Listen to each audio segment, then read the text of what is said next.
the picture Diary of a Mad Housewife, you give a very strong performance, Oscar nominated as Tina. How did that part come about for you? I had a contract at Universal Studios, and they put me to work, really put me to work. I think I did 11 television pieces, guest spots on series and movies for TV, and then I did a film for Warner Brothers, called Rabbit Run, from the John Updike novel. And then Universal had this film in the process. They were pre-casting. I auditioned for that film 5 different times. I came to New York, did screen tests for Frank Perry, and finally something I did was right. Carrie Snodgrass's big breakthrough with Diary of a Mad Housewife is one that, like most of the other performances in this category that year, perfectly symbolizes the change that was happening going from the 60s to the 70s. We still see women nominated for movies based on stage plays or classic pieces of literature, but no longer only within the environment of historic epics, musicals or inspirational stories, but also within stories of social relevance, displays of changing attitudes, and recognition of complex, modern and multidimensional developments. And Carrie Snodgrass's performance fit into this larger trend, with a performance that became part of a greater movement and perfectly stands for the changing times happening around it.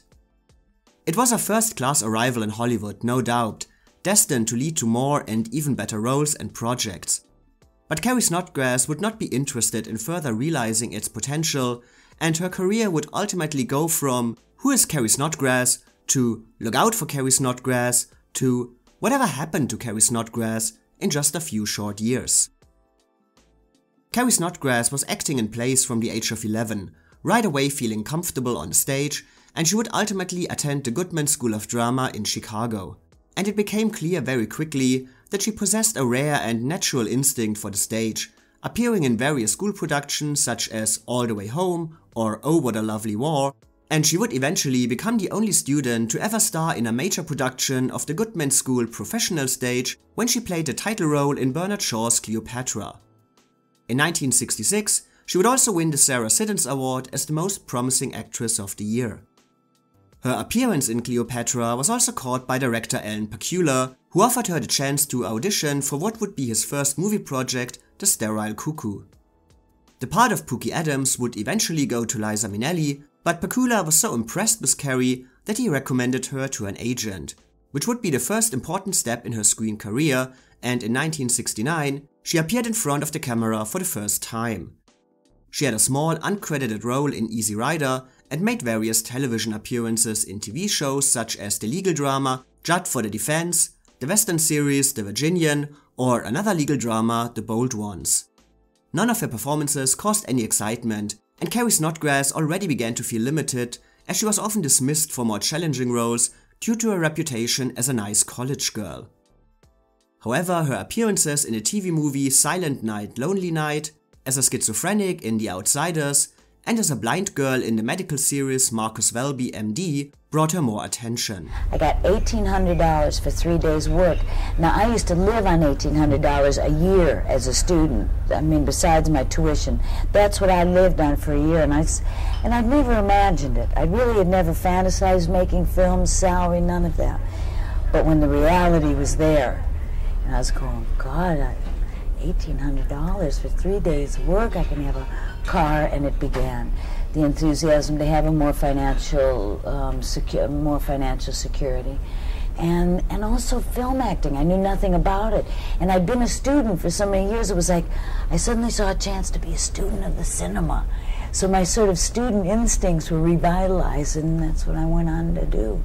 Carrie herself thought that what helped her to get all these parts early in her career was her one feature that her agent actually wanted to change about her: her name.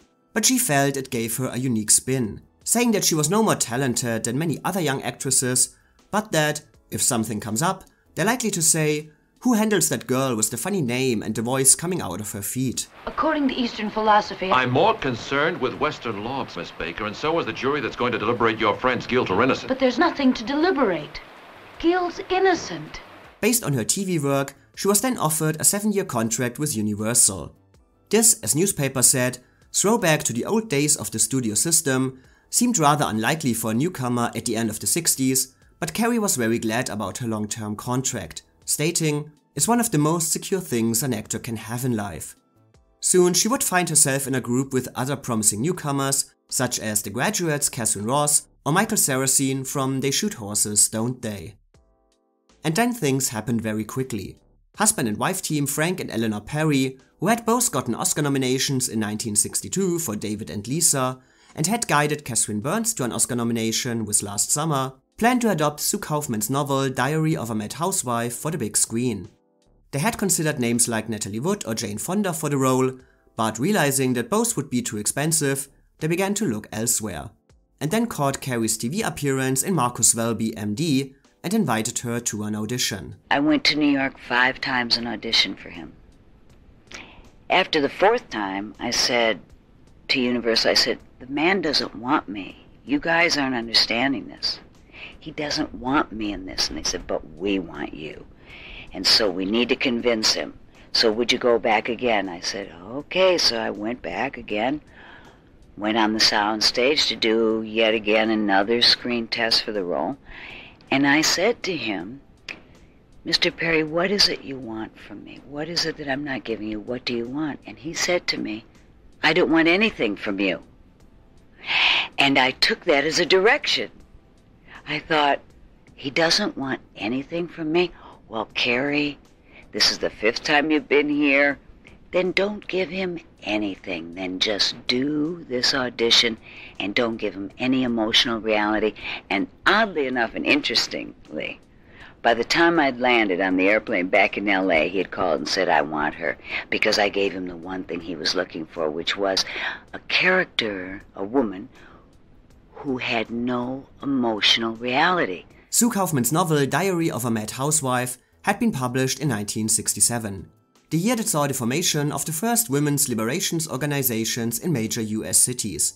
And it was among the first and most popular new feminist novels set in upper middle-class Manhattan and exposing the life behind closed doors, the conventions of marriage and family, and captured the feminist awakening of the time. It told the story of Tina Basler, a woman trapped in a loveless, essentially humiliating marriage and unable to escape, as even the man with whom she has an extramarital affair is as hateful as her husband. Tina in the novel describes herself as, "What I am is paralyzed. What I am is paranoid. What I am at times is so depressed I can't talk. So low I have to lock myself in the bathroom and run all the faucets to cover the sound of my crying. What I am is suddenly afraid of most everything you could name." Carrie Snodgress would initially feel skeptical about her ability to bring these restrained emotions to life, especially because she considered herself far too young for this kind of role and its connected experiences.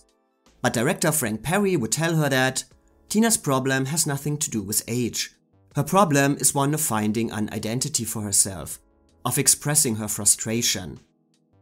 Carrie would eventually find inspiration for her performance from her own mother, who, as she said, would always say, "Okay, I'll be your maid, the rest of you go out and have a good time." I have to say that Frank Perry's exercised a complete control in that film. He almost demanded that we all isolate ourselves one from the other. I had absolutely no social interchange with either he or Frank Langella. And in terms of conversation on the set, they were minimal to none. He just wanted us, when we stepped into those figures and stepped into those scenes, to play all of the rehearsal time, all of our rehearsal time for the film. We never rehearsed one of the scenes literally. Like with Dick Benjamin, we rehearsed all of their first date, the first time they met, the first argument they ever had. He'd send us out shopping together as the characters. That was the preparation time. So there were many scenes where we walked into the set, shot it, and Frank would say, "That's it." The movie version of Diary of a Mad Housewife was highly anticipated, as it was expected that it would make a strong impression as a societal statement, and various newspapers anticipated that it would become a cornerstone of what was building into the women's liberation movement. But when the finished movie was released in August 1970, It became clear that, despite its timely message, the high expectations for its overall quality had not been fulfilled, and reviewers hardly criticized the movie's script, which was seen as insignificant and not containing a single idea, wanting to say a lot, but losing every message in an overwritten structure.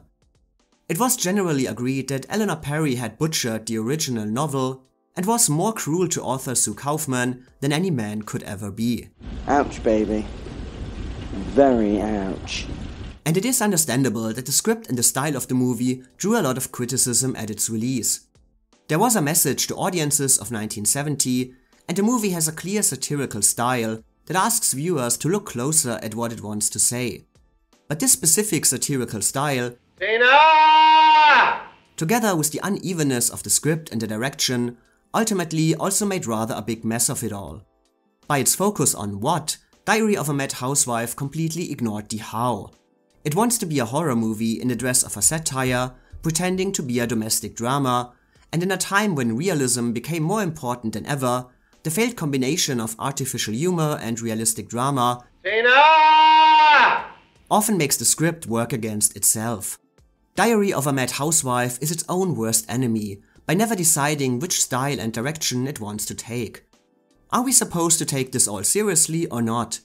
Is this woman meant to be real, or just an exaggeration of a new idea? The uncertainty of these questions gave no need to truly engage with the message of the movie, and the mostly male critics an easy excuse to dismiss it as a whole. Beyond this, Diary of a Mad Housewife also left many viewers with a feeling of, and what now? As it did not show a world that could be, but instead presented a warning about what was, the dangers of the status quo. But in a time when rethinking of role allocations was still new, there was a need for not just an observation, but for a solution as well, which Diary of a Mad Housewife did not give. From today's point of view, it might seem like a relevant movie of its time, one that portrayed the situation of a woman trapped in a marriage that doesn't respect or value her as a person, but in 1970, this message seemed not to go far enough to make a truly important but also guiding statement for the future, and the overall dissatisfaction with the movie as a whole prevented it from truly entering the mainstream conversation. In the end, it's probably best to take Diary of a Mad Housewife for what it is. A movie with various problems that is still an intriguing time capsule into a changing society, a step forward may be hindered by its own intentions and uneven balance, but still fascinating for carrying its message with a force, determination, and maybe exaggeration that can often be seen when analyzed topics are still new and demand more attention than they are currently given. Diary of a Mad Housewife clearly didn't want to convey a subtle message, but wanted to scream out its intentions. Maybe not in a way that pleased all viewers, but still with enough impact and relevance, being ultimately most noteworthy for how willing the viewers are to accept its style and put it in a larger context. How are you coming with the invitations? Finished. I'll mail them tomorrow. No stamps in the house.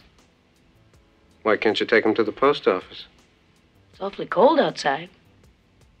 For God's sakes, Tina, the post office is only 4 bloody blocks away! That's true. That's absolutely true. However, no matter how Diary of a Mad Housewife was perceived for its ideas, for its plot, or for its implementation, Carrie Snodgress came out of these discussions unharmed, as reviews for her performance were overwhelmingly positive. She was called wonderfully gifted, one of the most appealing and best actresses to come along in years, and that she quite simply gave the best female performance of the year. Roger Ebert called her brilliant, and everyone agreed that a new star was born, and that Carrie Snodgress would have a long career and her pick of the best parts on the basis of her performance. Carrie did maybe not become a poster child for the feminist movement, that position was taken by another nominee that year, but unlike Diary of a Mad Housewife itself, she clearly captured the zeitgeist. Maybe her surrounding was over the top, but the essence rang true and showed a kind of suppression that shed a new light on an old story, giving Carrie Snodgress an important place in the history of the Best Actress category as one of the first characters that didn't suffer from a problematic relationship due to misunderstandings, specific problems beyond the relationship, or a lack of love, but due to completely different worldviews about how a relationship should be in the first place, and a complete destruction of self-worth by a lack of respect and understanding. Gee, that's a little light, isn't it? Sorry, I hurried it. Sweetie, have a little more damson and plum preserves, please. Beyond her acting talent, Carrie Snodgress also got a lot of enthusiastic attention simply for being one of the most unusual actresses seen on the screen in a long time, combining a sense of modernness with a throwback to classic Hollywood, impossible to define and unable to be described in just one word. Carrie would say, "Every day I pick up the paper and I'm being compared to someone else," as the media constantly called her a new Margaret Sullivan, a new June Allison, or an American Bibi Anderson, with a voice that was like corn silk on sandpaper or a sweet brass blast from a foghorn. Critics saw Carrie Snodgress as a best-of combination of old movie star glamour wrapped in a modern packaging, which was especially appealing in a year that seemed to indicate that true movie stars were a thing of the past. Why, Charlotte, I didn't know that you'd done the classics. I thought you got into the movies because you were Mattie Gordon's favorite hooker. Rotten little bitch. So, do I join these enthusiastic voices?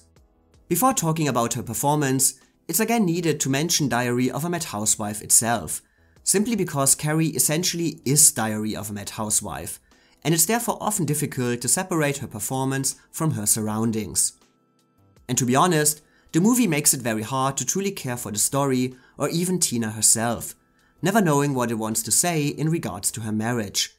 Yes, her husband is clearly awful, but so are her children, and essentially everyone in the movie treats her with the same kind of disrespect, making it difficult to understand where the origin of Tina's problems begin, and beyond that, many other people also notice that her husband is awful, so it's not like his behavior changes the moment he steps outside of the apartment.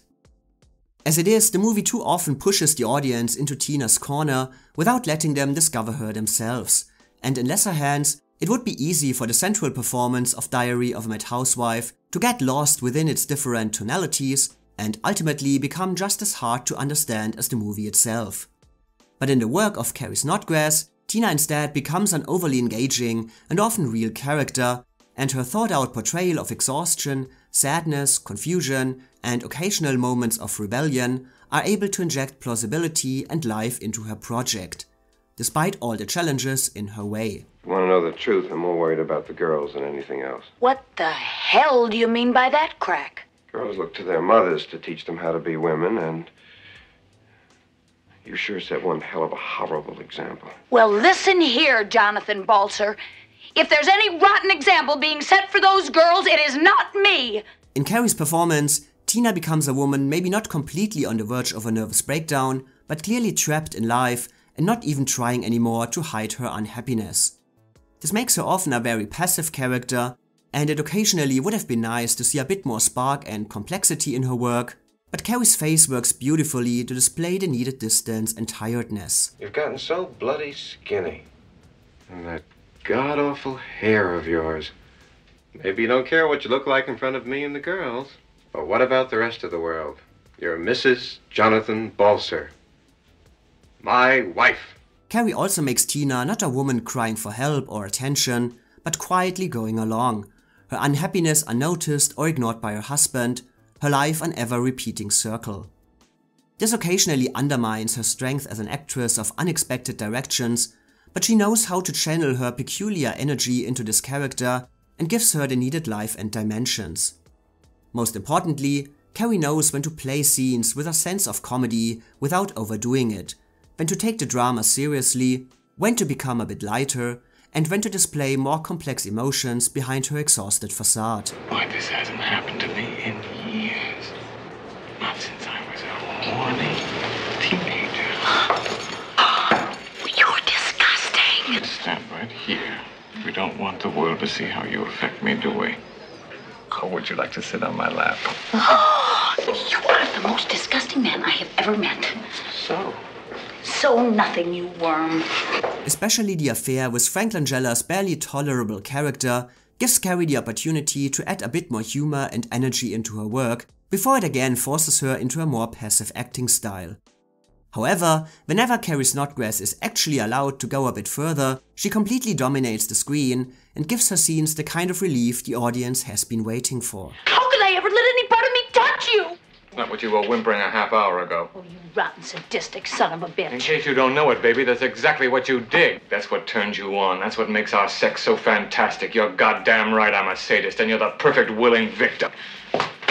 Making my own daughters laugh at me? As usual, you've got everything twisted. You let them see that you find me ridiculous. You encourage them to find me ridiculous. What have I got twisted? Why do you have to overreact to everything? What have I got twisted? Carrie Snodgress also works very hard to make Tina a character that deserves the attention of the audience without asking for pity at any moment.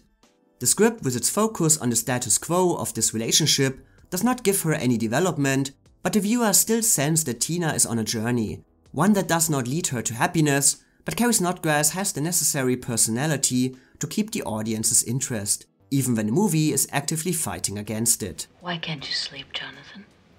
I was wondering, whatever happened to my red suspenders? What red suspenders? I was wearing them the night we met. Whatever happened to them? You must have thrown them away a long time ago. It was so hot at the Democratic Club, and I took off my jacket, and you dug my red suspenders. Remember, teen? That speech you gave was so good. Yeah, was it? You were witty and charming and very sexy. If Diary of a Mad Housewife was able to secure a place as a movie that stands for the changing times in 1970, it is due to Carrie Snodgress's performance that is able to capture all aspects of Tina as a character. If the script and the direction are uneven, her performance never is, and combines satire and realistic drama without missing a beat. The movie's lack of solution seemed unsatisfying, but her work made it clear that there was no easy solution in the first place, that structures had been built over centuries, and that it was up to society how to deal with the ongoing effects. It would be easy to accuse Tina of surrendering to her life without a fight, but in Carrie Snodgress's performance, she always feels like a woman who has been through it all and is unable to find a way out. She stands as a symbol and a warning of the time, but remains individual and one of a kind, as Carrie is putting her personal misery in a larger context without losing the core of the character, making her journey and ultimate fate gripping, touching, and most importantly, believable. What's the matter? You drunk? Just mad. It was clear that Diary of a Mad Housewife saw the arrival of a major new screen actress, a performer that stuck out among her contemporaries and had the necessary talent to make this uniqueness forgivable. And it was therefore not surprising when Carrie Snodgress's rise to stardom also carried her into this year's award season. She won 2 Golden Globes for Most Promising Newcomer and Best Actress in a Comedy, and also received the movie's only Oscar nomination.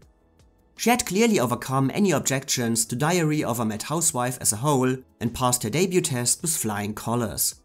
Which was also a bit of luck for her, because while Diary of a Mad Housewife was promoted as her film debut, Carrie Snodgress had actually already filmed the movie Rabbit Run, based on a novel by John Updike, for Warner Brothers.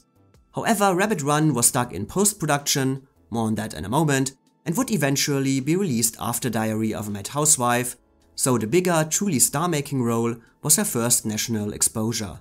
Harry, did you make love to other women? It's okay if you did. You see, I figure that way you'll make better love to me. But this vast amount of attention and the push of Carrie Snodgress into the spotlight also expressed the downside of sudden fame and publicity. While Carrie might have been hailed for being different, the media very quickly began to saw the faults in this, and as it was the case with Jane Alexander, and would be with another nominee this year too, constantly pointed out that she was maybe unique, but certainly not a Hollywood beauty, citing her white mouth and her, quote, deeply disturbing eyes, calling her face more interesting than beautiful, and stating that from certain angles she looked flat as a boy. Fuck you. It also became clear that Carrie Snodgress was not some kind of starstruck, blessed to be here, wide-eyed movie starlet, but a person who did maybe not reject stardom, but also had no real interest in it, and was very honest in her attitude towards Hollywood and the people in it. As just mentioned, Carrie's first movie Rabbit Run had not been released yet when Diary of a Mad Housewife made her a star. And she was not shy to say why, and would publicly condemn producer Howard Kreitzek in interviews for ruining the movie in post-production with various recuts and a new soundtrack.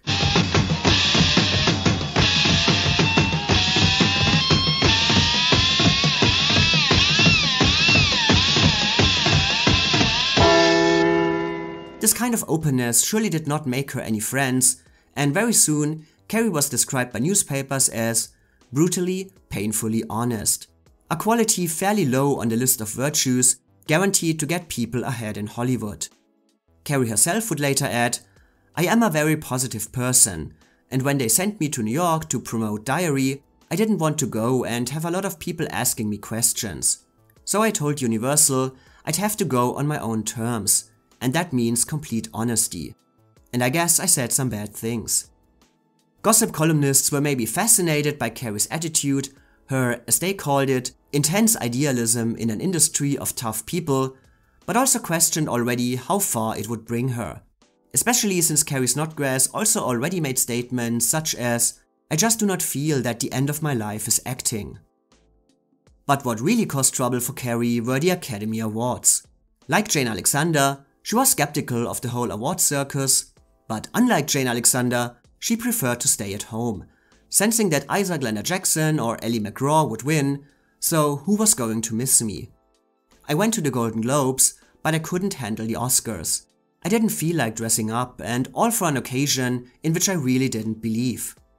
However, executives at Universal were extremely upset about Carrie not attending the show. Universal felt I was slighting them. They had worked very hard for me to get that nomination. After they put out all that energy, I wasn't even going to show up. That's when it went real bad. And they said, absolutely, it's not acceptable. I said, well, it's got to be acceptable. Please, Universal, I've done a lot for you. And they said, well, what have we done for you? I said, no, you haven't done anything for me. I had a career and a talent going on way before I met you. It's not like you made me, which they sort of felt that they did at the time. And I said, I'm not going, and I got a phone call. And I was told that my decision may change the outcome of the awards. And as much as we say I was young and foolish, I think I was young and smart. Because I said, in that case, if my not going to this party changes the outcome of the award, then I don't want to go. Now I don't want to go, because now you're threatening me. Universal also quickly realized that Carrie was not only unwilling to play the Oscar game, but also to go the expected path to confirm her new star position. She declined various prestige parts that were offered to her, among them Shoot Out with Gregory Peck, telling an extremely upset Hal Wallace that "It's a nice little script, but not where we should be today. I want to do heavy things. I look for two things in a script. Something that will help people grow or help them understand. I'm in a position now where I can talk and be heard, so I've got to do things that are meaningful." And so instead of being the lead in big blockbusters or prestige projects, Carrie Snodgress appeared in another TV movie and in a play Bloom Rose on the stage, and also worked with children in an orphanage in Los Angeles. I think the industry seeing me as different than the typical girl who comes to Hollywood to be a star, because I never came to Hollywood to be a star. And she then suddenly quit acting altogether when she met musician Neil Young in 1971. She initially had no idea who he was, saying, "I wasn't a rock and roll girl. I said, Neil Young, where do I know that name from?" But soon she would fall in love with him and leave her career behind to live on his ranch hundreds of miles away from Hollywood. I fell in love with the actress. She was playing a part that I could understand. They would also have a son together who was born with cerebral palsy, and caring for him and taking care of Young and his ranch became her main occupation. Remembering, weeks turned into months, and months turned into years. Of course, Carrie still had her 7-year contract with Universal, but she was released from it when she was seen rolling a joint in Neil Young's concert film Journey Through the Past. She would later say about this part of her life, "I was never really a career woman. My life always came first. My life is not my work. My work is my work. My life is being alive, meeting people, having friends, traveling, eventually falling in love, getting married and having children." Well, he's 5'2". He's 5.5. He's great. Whoops, you lost your mic. Oh, I've got it right here. Okay. He's a good boy. We've been working real hard. He's traveled a lot of miles and has had a great deal of stimulation in his young years. And we've worked real hard at trying to equalize him and in an upcoming life of a lot of attention this boy's going to have. So it took some extra time for this child, to get him down to just being a regular boy.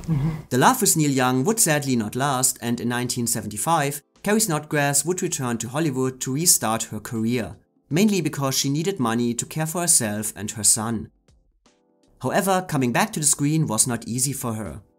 The 70s were maybe a new era, but actresses still needed to fit in and have an aura of conservative virtues, no matter how their politics or personal life.